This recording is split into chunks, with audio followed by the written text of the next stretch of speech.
Okay, so these are the two answers. I had already done 21 as an example, so I'm going to do 22. So if you did 21 again, just to make sure you did it again, that's fine. Otherwise, I'm also going to do 22.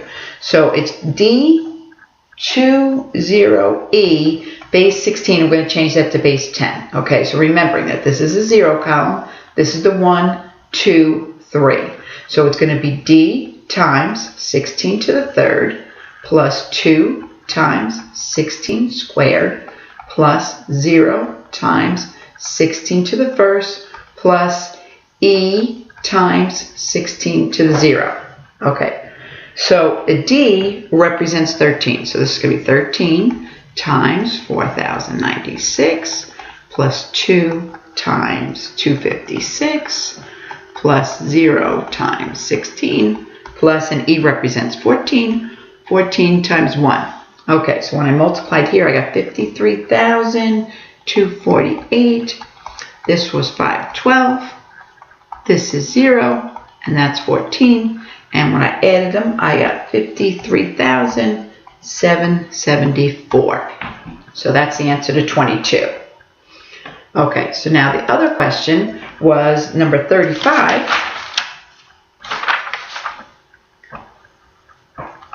And that was changing the number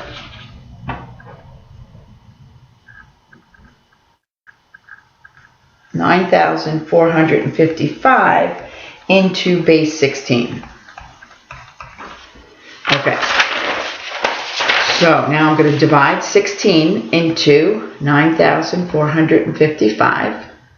So 16 went into 94 5 times, which was 80. And you subtract, bring the 5 down. 16 went into 145 9 times. That's 144.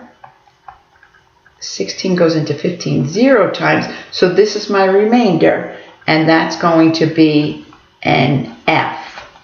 So remember, I'm going to work backwards here. So that F is going to go over here. 15 is, A is 10, right? B is 11.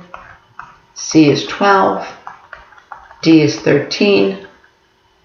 E is 14. And F is 15. Okay, so now I'm going to divide 16 into 590. I take that top number and put it inside now. So that goes 3 times. That's 48. So when you subtract, you get 11. Bring the 0 down. So 16 into 110 goes 6 times.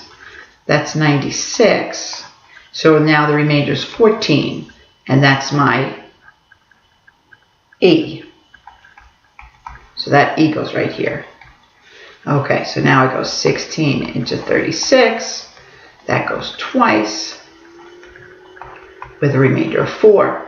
4 goes up here. 16 goes into 2, 0 times.